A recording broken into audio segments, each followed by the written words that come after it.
Welcome back to the Maturity Project. I'm your host, Chad Everett Broshears. Today's conversation: take the lesson. Just take it. Every complaint that you have is a lesson. When you complain, just hope that the person you're complaining to has a solution.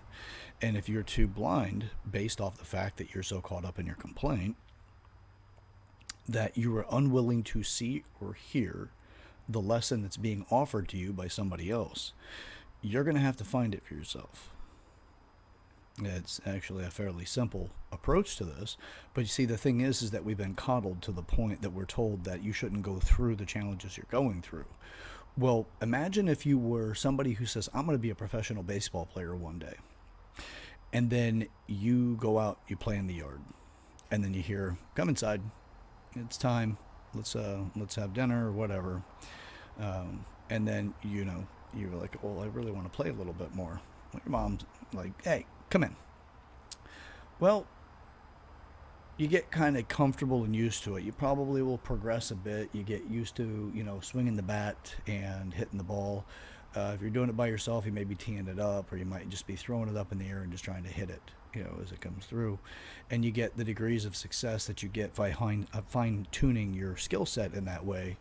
But you're not being forced to push too far past your comfort zone. You have your elective comfort zone, which doesn't have a whole lot of outward stress exhibited in that, right? You're not really, showing too much of it. So then you go and you get, let's say, hey, you do have some skills, you have some innate or some innate values that actually give you, the advantage over others that have an equal amount of practice as you do, but your skills put you, one, two, or three steps ahead of them. What they would have possibly accumulated had they actually practiced longer, pushed through the discomfort, weren't given those strict time frames to practice inside of, they would have got more time on it and then fine-tune their nervous system and their physical body overall, and especially the muscular system and endurance, calibration, all of that. And then they are, then they actually have that, they've equalized at that point. Your talent won't surpass their hard work at that point. So, like Michael Jordan says, it's, what do you say about that? He's like, talent can get you so far, but relentless practice will take you to the championship. Maybe that's not exactly what he said, but it's in the vein of what he said. So, either way, you got to be careful. Eric Thomas says, you better be careful because your talent will take you places your discipline can't keep you. So you go off and let's say you actually do get pulled into the minor leagues, right? You get a scholarship or something. And, your expectation of playing at a certain level is now accelerated compared to what you're used to. And then you go out and you practice. And then you're like, well, I really want to stop here. And the coach is like, no, you can't stop here. Then you get into the fighting, resentment, and you have the possibility of slipping into the baseline syndrome, which is, what, I'm just going to do the bare minimum, be able to stay here. But at the same time, I'm not looking for excellence. The work ethic has not been taught. So when we go through, now these are obvious things because this can actually directly show you a career path, or a possibility of a career path if you have the talent and the discipline in order to accumulate that or to create that opportunity for yourself. But the things that you aren't directly taught, but it's always said around us. But the problem is it hasn't been taught in a functional way to where people actually get it. They start turning it into these cliches, these little quotes that they like to run around and say, but not necessarily have a whole lot of functionality and execution in their own lives for it. So you get work hard, man. You're going to be able to get there. Push through it all. Have faith. And the rest of that. And then whatever quote from whomever in history gives you that. But when the real merit of your character, the discipline that your character has been forged by is required to show up, you very well may be in that situation that, your talents brought you someplace that your character can't keep you. The discipline that your character is represented by can't keep you there. So now get into the things that are less obvious. Interpersonal issues, challenges, dealing with certain people. I have talked recently about how I have had a weakness for people that have narcissistic personality disorder, or at least trait values of that. So I have had people that I refer to as my Judas in my life. And I do that so that I don't put too much blame on them, and I turn it back onto me because I'm the lowest common denominator on that. They're just placekeepers by calling them that. I've also got to the point that I've actually calling them my angels, but they're not necessarily the angel that delivers the message that is the sweetest to your ear when you hear it. But what it does in motivating me to develop myself is greater than just getting something sweet to be said to me at a certain period of time in my life. So they are angels, actually, even though they were that, right? But they were teaching me things. They were also there to help me understand that, you know what, I may have had a declaration in my past where I believe that something is significant enough for me to pursue it in my life, but yet my pursuit has fallen shorter than what is necessary to fully accomplish that thing. But I had degrees of success in the pursuit and felt that, you know what, this is pretty good, and then got distracted by something and did something else and went off all over wherever. Oh, or not wanting to face the hardship anymore. So whatever the variation or the reasoning is for why I did not continue to pursue is not as relevant as its repeating cycle in my life. It would show up and I'd have these challenges and things would change in my life. So I've had my own Judases. So I've had 3 of them in my employment life, and I've had 2 of them in my personal relationship, intimate relationships. So with that, they've taught me significant lessons, and they do not bear the burden of that anymore. I've taken it on that I want to develop myself through that. So finding the lessons that we avoid isn't always easy, because the majority of the time people are going to want to come to your rescue or just hear you out enough that hey, you've vented your issue, but not really looking at the problem, just the issue. What is the prime element of that problem? What is it that you need to actually get to and develop yourself in? So I do have 8 different areas of maturity, and you can run that through the problem once you've realized what it actually is, instead of just whatever the obvious, you know, emotional excitation is. This person cheated on me. Well, how many times have you been cheated on? Or I'm just not satisfied in my relationship, so I just can't seem to find one person to be appealing enough, which could be the other side of that, where you're the one that cheated. Justification. Who wants to sit back and be like, yeah, I'm evil, and I know it, and I love being evil. It's great.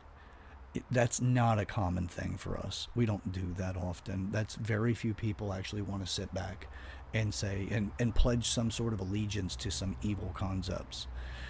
A lot of times we're just trying to find a good place in society in our hierarchy. So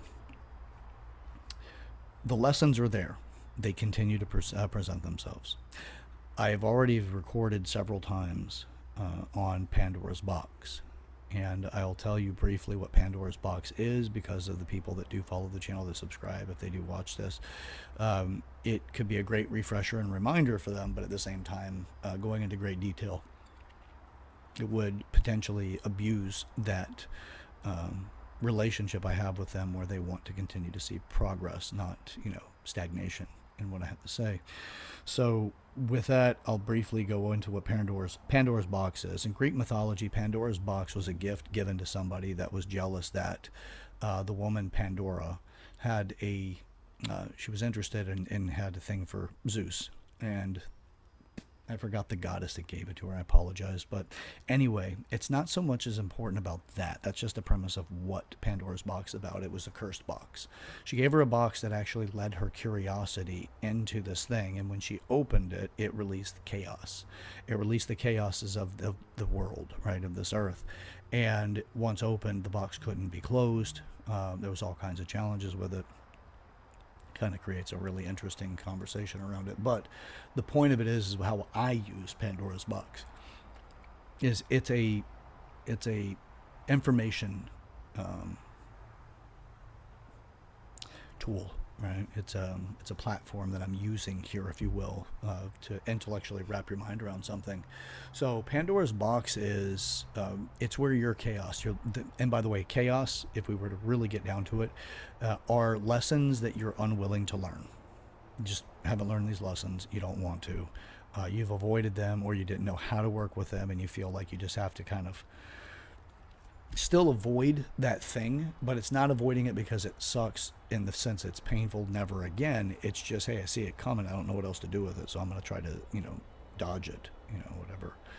So now you put these things into Pandora's box.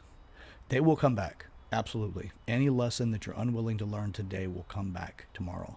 Not necessarily truly like today, tomorrow, but in the sense of the future, we'll show them again. So you put these into the box. When the right situation comes along, which it will, you must whip it. No, when the right situation comes along, that emotional piece that you have not developed yourself in is lacking in your own structure, right? Just think of yourself as like this massive structure. And when that particular part of who you are is required based off of the experience you're having, you're going through something, you've met somebody, you're getting to know them, you may have emotional investment or whatever, could be a business thing, whatever it is. You have elected not to learn there. You have elected to avoid that thing because typically what it is if you have a lack of information and you have a lack of direction to get the information, you're more likely to figure a way of just avoiding that thing in hopes that you won't actually need to work through it ever. Or when you do have that thing show up again in the future, somebody's probably going to come along and help you understand how to deal with it prior to that, or give you a tool necessary to give you the confidence to take it on. Who knows? It just typically will create a reason to stay away from it. It's avoidance. But you have some desirables around it that makes you go, yeah, it'll work out. I'll figure this out. It'll be in my favor. Yeah. Unfortunately, that's not common. It's more common where you have a repeat of the original cycle, because you've strengthened the pattern of that mechanical thinking, or the mechanism of that thinking that's making it more of a mechanical thinking process. Challenges show up, I don't know what to do with it, so you add a little bit more solidity and validity to the avoidance traits. I'm just going to avoid this, and how to forget about challenges, so that you move on with your day, but only to have it come back around and hit you again. So take the damn lesson. Right?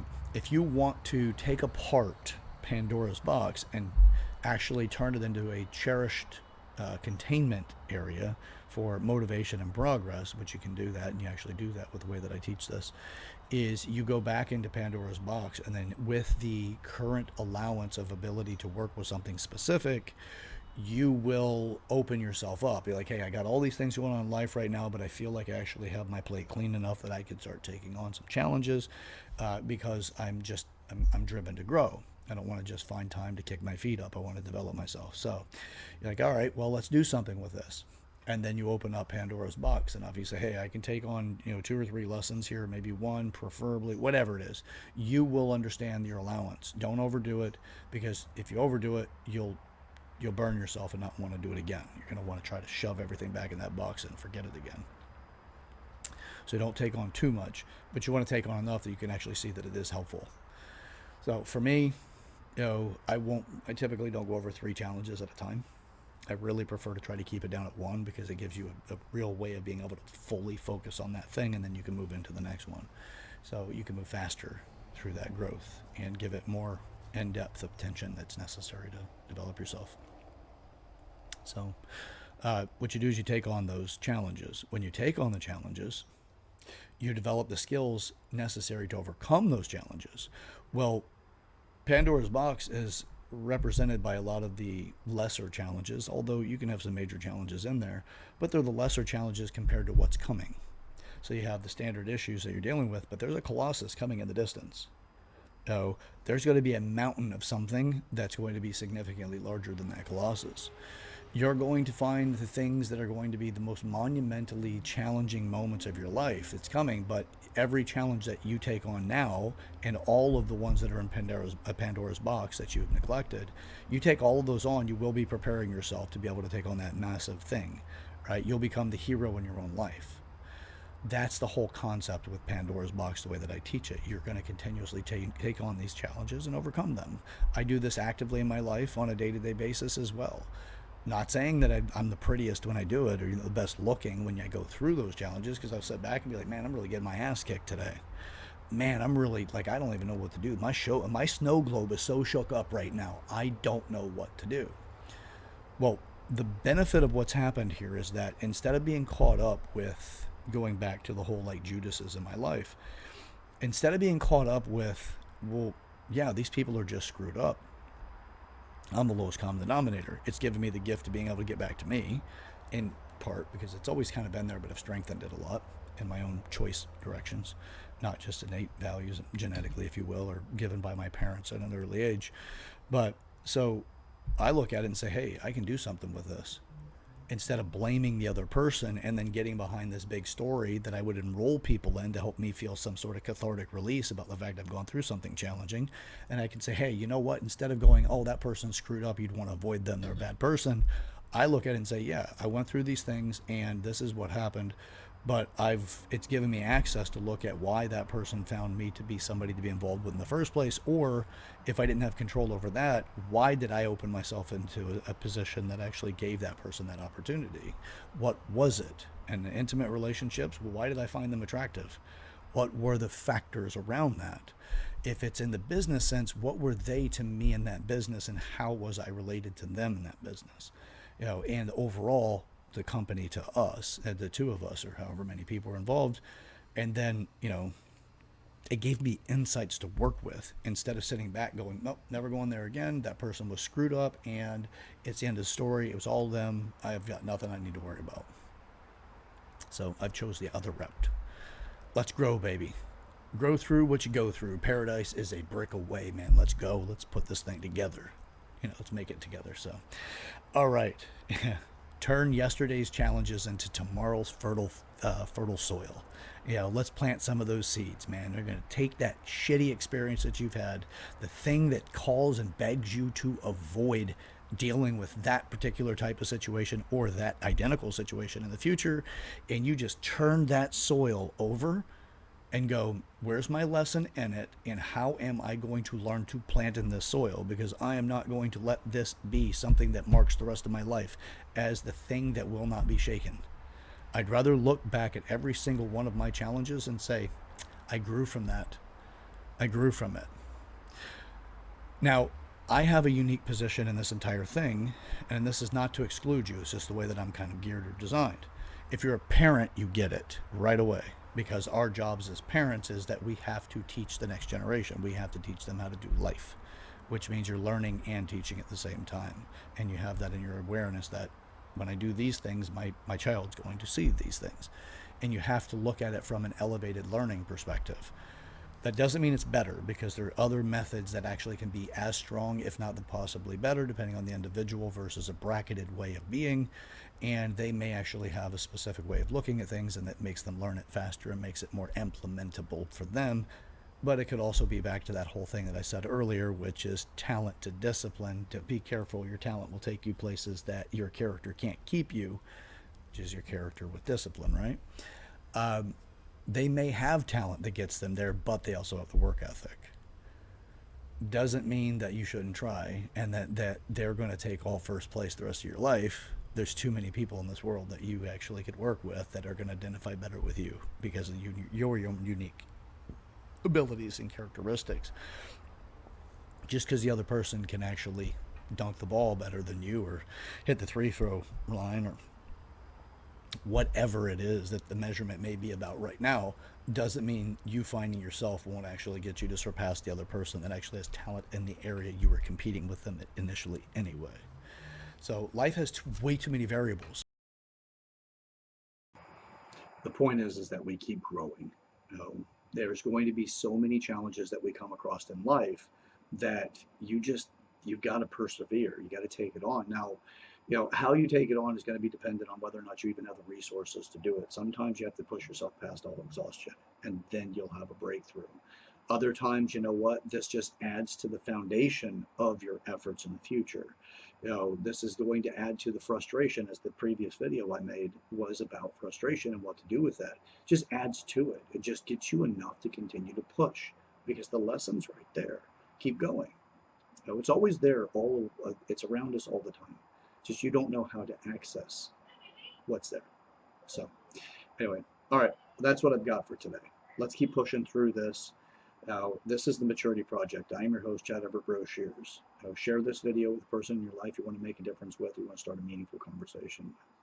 This is a community effort. We're all coming together on this. That multiple people have actually stepped forward to help contribute to this thing's growth in differing places, and I encourage you to do the same. So build a community, work with us on this. There is a lot of this that you'll just take into your own ownership because it's going to change your life in its own way as well. So we can pave the path to hell with all the good intentions of the world, or we can turn that road and start paving it brick by brick to our paradise. So with that, join me in this process. This is all done with love. I want to create the best thing possible.